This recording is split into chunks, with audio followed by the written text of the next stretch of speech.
defesa da fé. Pastor Antônio Fonseca. Olá, você que ama, você que gosta, você que quer aprender a palavra de Deus.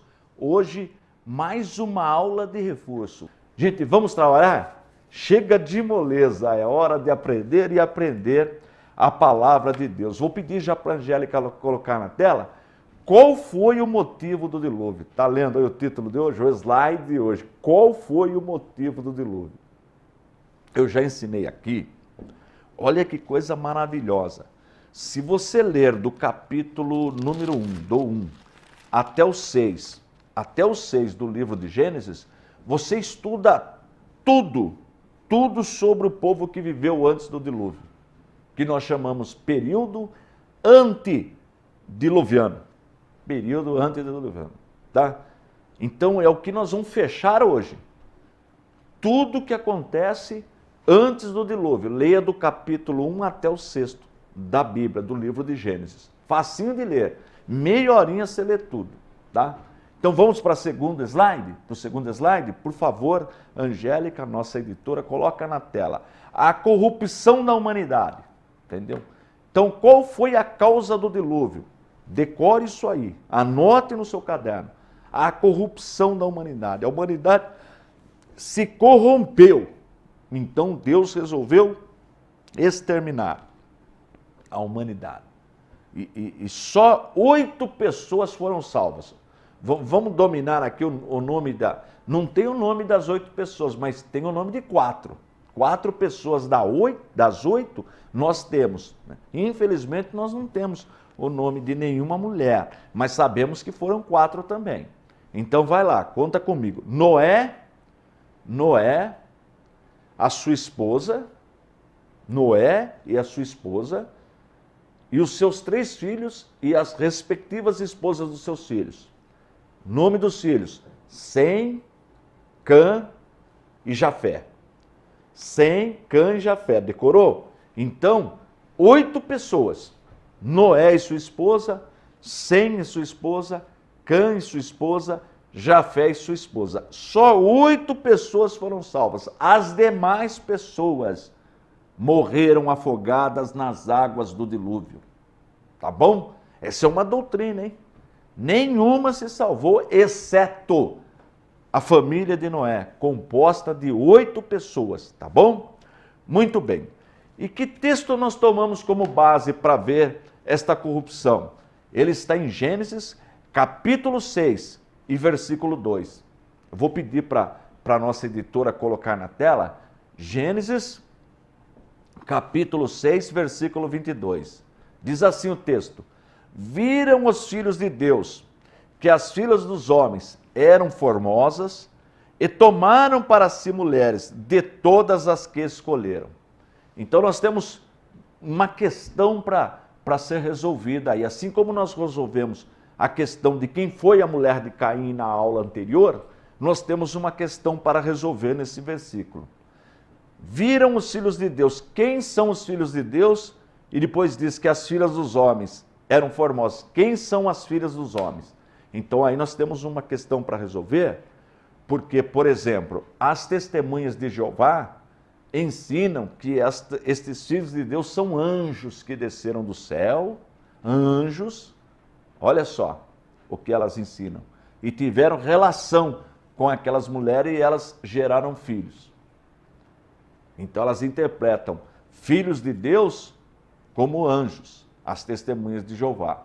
Acontece que na Bíblia, muitas vezes o termo depende de tudo um contexto. Por exemplo, eu não digo, olha, eu sou filho de Deus. A senhora que está me assistindo, o senhor que está me assistindo também não fala, olha, eu sou filho de Deus, nós somos filhos de Deus. Mas eu falei, a gente usa a expressão filho de Deus, mas nós somos realmente filho de Deus, mas por adoção. Não é isso? Filho de Deus por adoção, porque Deus, da mesma espécie, só tem um, Jesus Cristo. Por isso que ele é unigênito do Pai. Então a expressão filhos de Deus aqui significa o quê? Será que são anjos? Poderia até ser. Mas tem um outro significado? Tem. Os que temem a Deus. Nós que tememos a Deus, nós que servimos a Deus, nós não somos perfeitos, é verdade, mas nós temos temor de Deus na nossa vida. Então nós somos chamados de filhos de Deus, porque nós obedecemos ou procuramos obedecer a palavra de Deus. Então, em função disso, nós somos chamados filhos de Deus. Tá certo? Então veja, viram os filhos de Deus. Por que nós entendemos que aqui, na interpretação correta, filhos de Deus precisa ser traduzido como aqueles que temem a Deus? Então vamos ver o que Jesus disse. Jesus, a maior autoridade no assunto, né? Jesus, 100% Deus, 100% homem. Vamos ver o que Jesus ensinou sobre isso na sua palavra? Vamos ver o quê? O que Jesus falou sobre essa situação, sobre essa questão de filhos de Deus, para que a gente possa entender esse texto, se filhos de Deus são anjos ou se são pessoas que temem a Deus. Vamos ver o que Jesus falou? Deixa eu fazer o seguinte, eu vou chamar um intervalo rapidinho, mas não sai daí não, que eu já volto para a gente entender, porque é importante entender isso aqui. Porque no caso das testemunhas de Jeová, elas entendem, elas são ensinadas pelo corpo governante que esses filhos de Deus são anjos que desceram do céu e tiveram relação com essas mulheres. Deixa eu chamar um intervalo, não sai daí não, que o assunto é importante.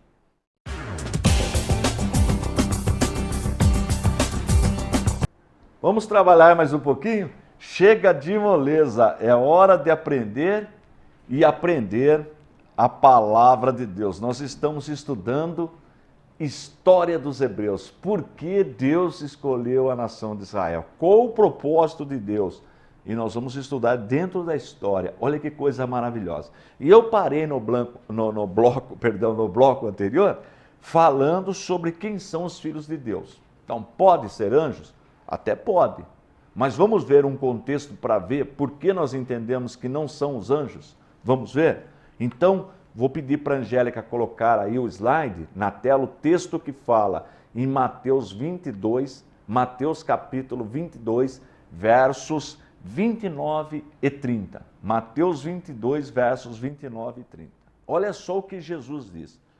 Jesus, porém, respondendo, disse-lhes: errais não conhecendo as Escrituras, nem o poder de Deus, porque na ressurreição nem casam, nem são dados em casamento, mas serão como os anjos de Deus no céu. Então vamos entender isso aí. Ora, se lá no céu não tem casamento, nem se dão em casamento, significa que os anjos não têm relação. Os anjos não têm sexo. Não tem anjo e anja, masculino e feminino, não tem. Anjos são criados assim, eles não se multiplicam. Deus criou um tanto de anjo e é o tanto que existe até hoje. Não é o caso da raça humana que Deus criou e em Gênesis 1:28 mandou multiplicar. Ou seja, de um casal, hoje nós estamos em 7 bilhões de habitantes. Não é verdade? Então os homens multiplicam, por meio do relacionamento as mulheres geram. Anjo não. Anjo não se casa e não se dá em casamento. Então se Deus fez uma quantidade, ele fez, aliás, uma quantidade X de anjo, é a quantidade que existe até hoje. Ele não se multiplica. Logo, partindo do que Jesus, a maior autoridade do assunto, ensinou, logo, aquela citação de Gênesis 6:2, nós temos que interpretar filhos de Deus como as pessoas que temem a Deus. As pessoas que temem a Deus. E quais eram as pessoas que temiam a Deus? Os descendentes de Sete, que nós estudamos na aula passada. Os descendentes de Sete temiam a Deus. E quem são as filhas dos homens, ou seja, filhas daqueles que não temem a Deus? Os descendentes de Caim, que nós chamamos caimita. Então, na terra, nós temos dois grupos. Nós temos os descendentes de Caim, que são os filhos dos homens, ou as filhas dos homens. E os descendentes de Sete, que são os filhos de Deus, a linhagem que teme a Deus. Mas então, o que aconteceu se tem uma linhagem que teme a Deus, que são os filhos de Deus, e uma linhagem que não teme a Deus? Por que Deus resolveu exterminar, matá-los, afogados nas águas do dilúvio? Por quê? Porque houve uma corrupção.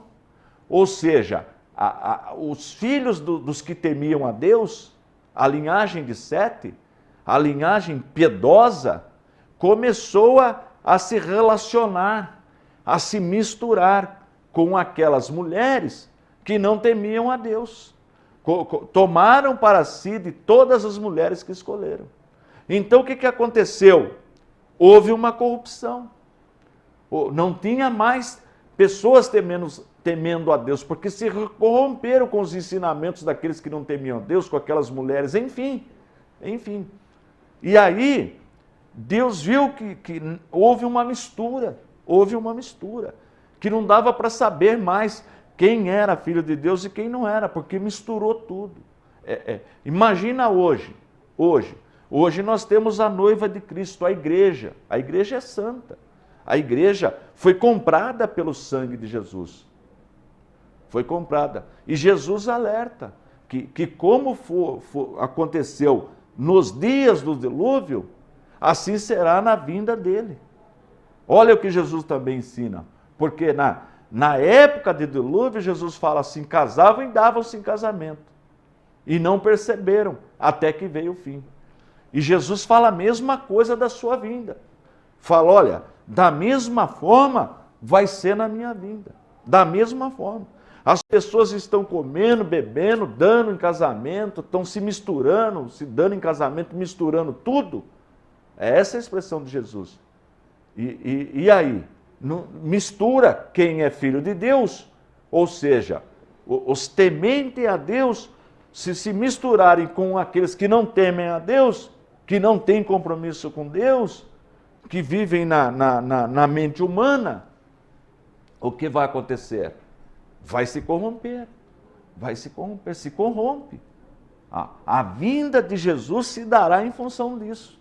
Olha o que Jesus falou, assim como aconteceu nos dias de Noé, que eles estavam se misturando todos, os que temiam a Deus com os que não temiam, e não perceberam. Então, é isso que levou à corrupção. Então não pode ser anjo que desceu do céu, filhos de Deus, como querem as testemunhas de Jeová, porque anjo não se multiplica, e aqui está falando que houve isso.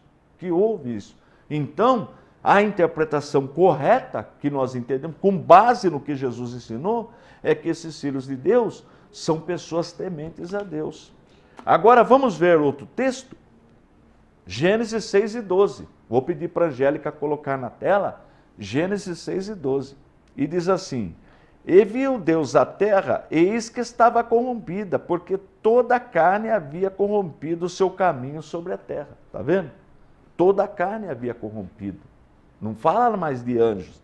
Então essa mistura de quem teme a Deus, dos filhos de Deus, com aqueles que não temem a Deus, os filhos dos homens, leva à corrupção, leva à perdição.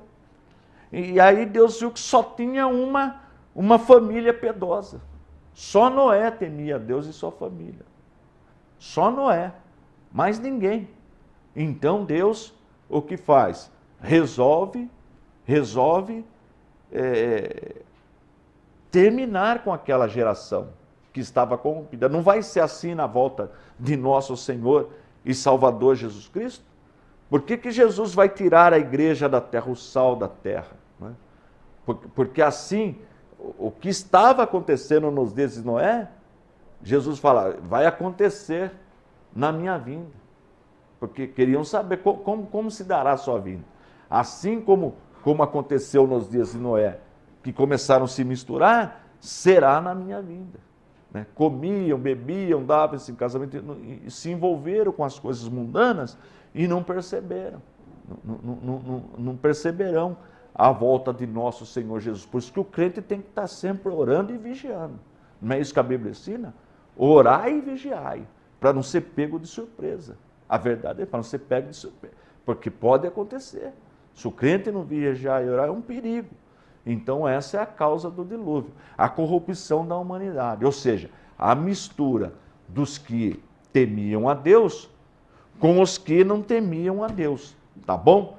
Então se alguém um dia chegar na sua casa batendo palma, uma testemunha de Jeová e entrar nesse assunto, você explica para ela. Você fala, não, olha, abra sua Bíblia em Mateus 22, 29 e 30 e vamos ver o que Jesus falou sobre isso. Jesus, porém, respondendo, disse-lhes, errais não conhecendo as Escrituras nem o poder de Deus, porque na ressurreição nem casa nem são dados em casamento, mas serão como os anjos do céu. Ora, anjos de Deus no céu. Se anjo não se casa e não se dá em casamento, então no versículo 6 e 2, a interpretação de filhos de Deus só pode ser a linhagem que temia a Deus, tá bom? Gente, deixa eu chamar o intervalo, não sai daí não, tem mais aula ainda hoje.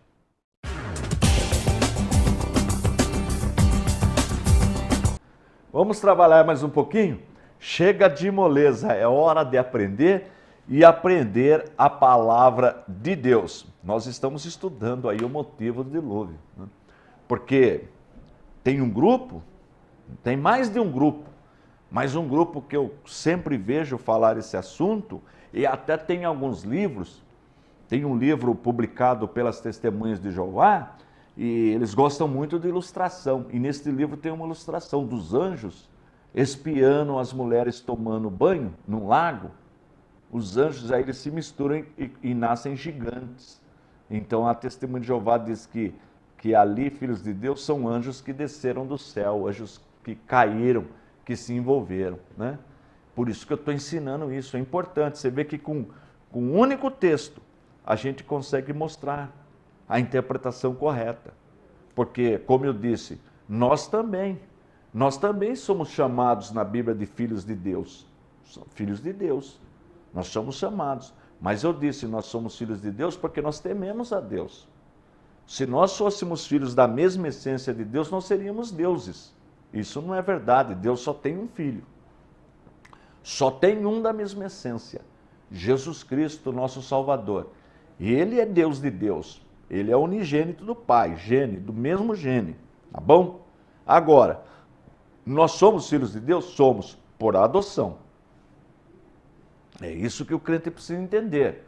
Então, quando você teve o encontro com Cristo, quando os seus olhos espirituais foram abertos, então você tornou-se filho de Deus, por adoção, certo? Então, estas pessoas que está falando aqui no versículo 6 e 2, filhos de Deus, também são os filhos de Deus por adoção, porque a família de Sete era temente a Deus.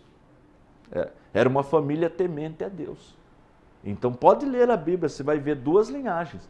Por que a Bíblia faz questão de mostrar a linhagem de Sete? A linhagem de Sete, olha aqui, ó, se você ler o capítulo 5 da Bíblia, fala assim, a genealogia de Sete. Aí fala a linhagem de Sete, da linhagem piedosa. Mas também tem a linhagem de Caim. Tem a linhagem de Caim também na Bíblia. Porque Caim não temia a Deus. Tem a linhagem dele também. Então nós vemos duas linhagens. A linhagem dos que temiam a Deus e a linhagem dos que não temiam a Deus. A linhagem dos que temiam a Deus nós chamamos filhos de Deus, sem problema algum. Com base no quê? Com base no que Jesus falou em Mateus 22, 29 e 30. Que os anjos não se casam e não se dão em casamento. Quer dizer, Deus fez um tanto de anjos e eles não se multiplicam. Nós multiplicamos porque nós somos seres humanos. Anjo não, são seres espirituais. Tá bom? Muito bem. Aí Gênesis 6 e 12 nós já lemos, e viu Deus a terra e eis que estava corrompida, porque toda a carne havia corrompido e o seu caminho sobre a terra, né? E em Gênesis 6 e 7 já vai para Noé entrando na arca. E Noé entrou na arca, e com ele seus filhos, sua mulher e as mulheres dos seus filhos, por causa das águas do dilúvio. Por causa das águas do dilúvio. Então, se alguém perguntar para você, qual foi a causa, o motivo do dilúvio? Agora você já sabe responder. Eu estou falando, batendo nessa tecla, porque essa doutrina é importante. É importante. Muitas pessoas foram enganadas por ensinos contrários à palavra de Deus. É importante. Então você deve, na sua casa, ler com calma. O primeiro capítulo de Gênesis, vai lendo, e quando você chega no capítulo 7, versículo 7, você já vê o dilúvio. O dilúvio. Agora, uma coisa eu preciso mencionar aqui, importante, que nós vamos estudar na próxima aula.